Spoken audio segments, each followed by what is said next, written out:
So it is like as a first line of defense, it's the posture. So you're range finding with the lead hand. The backhand is back up. If it gets close, you can strike and have a backup with your blocks, of course.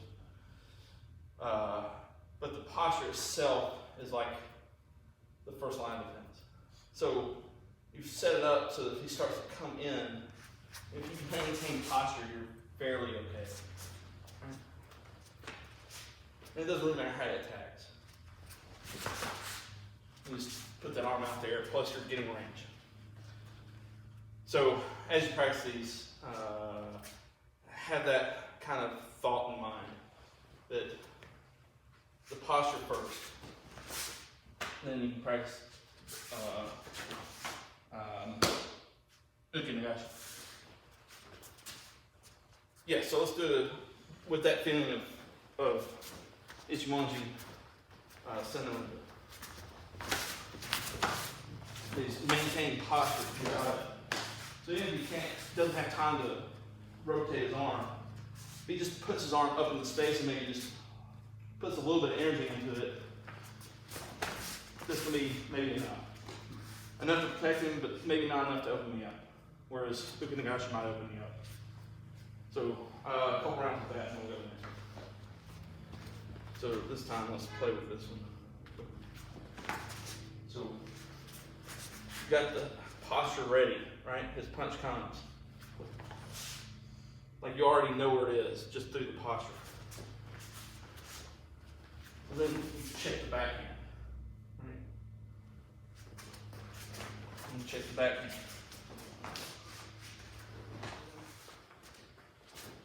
Check. Right away. So check this hand. Right? And then immediately strike. Okay. Strike for that. Don't try to be too aggressive with it though. Like let it come. You get out of it. Don't think like here.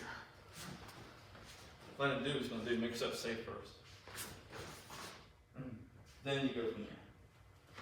So also like he punches, he may like pull his hand back, right?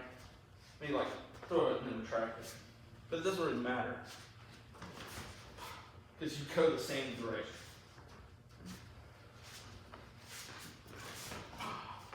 And then you can go to the next thing. So, or if he moves his whole body back, like you still take the space.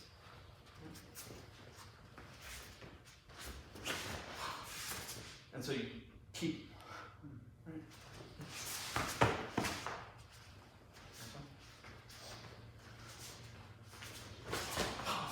And take this. Okay, try it.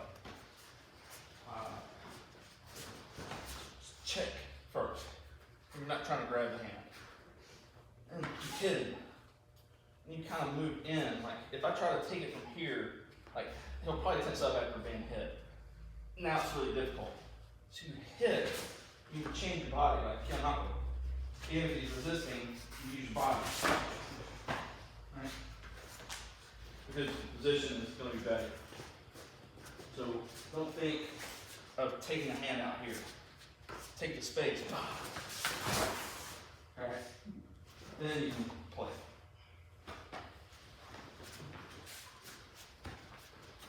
Check with the other hand. So come off line, check with the other. And pop. So you hit it.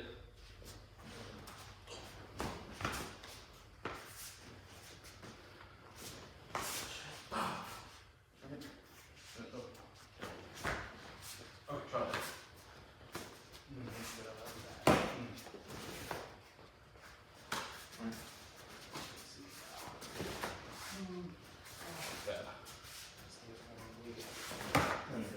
Then when you step, you're in position. Now you can pivot on the lead leg. And then go forward. It's funny.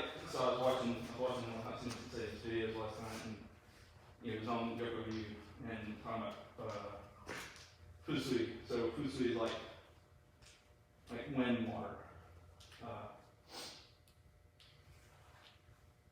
In Chinese, it's feng shui.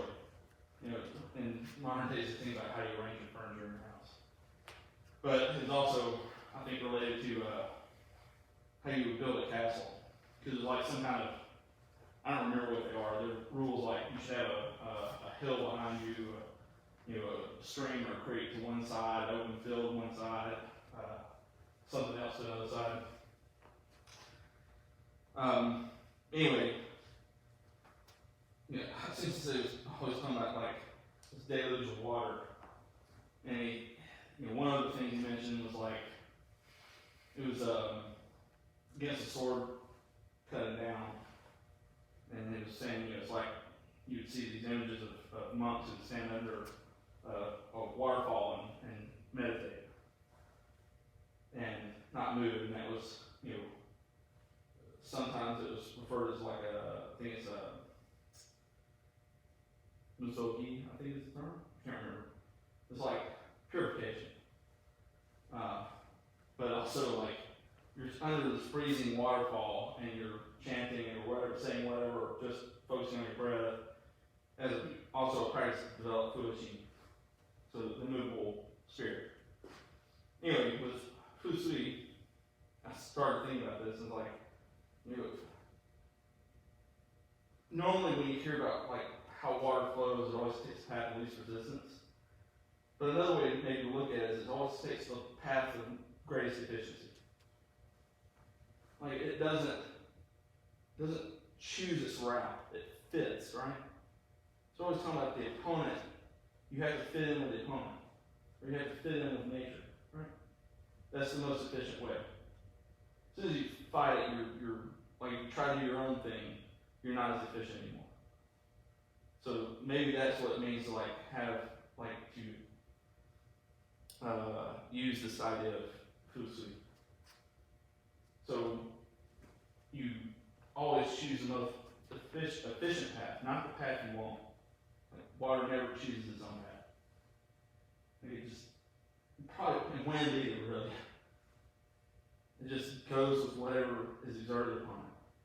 But it always cuts through everything, right?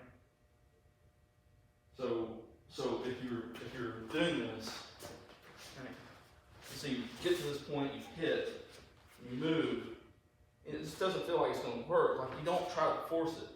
You immediately take the path of greatest efficiency, right? And so, it's really hard to do because it's real easy to say, well, here's my plan, which is, this is your like almost egocentric idea of what will happen, and there's like really no way you can predict it. And to a degree, that's functional. Like as humans, like we kind of harness nature to fit our will, so it makes life easier. So it's not like an absolute. But for taijutsu, it's better to not do the thing you want to do the things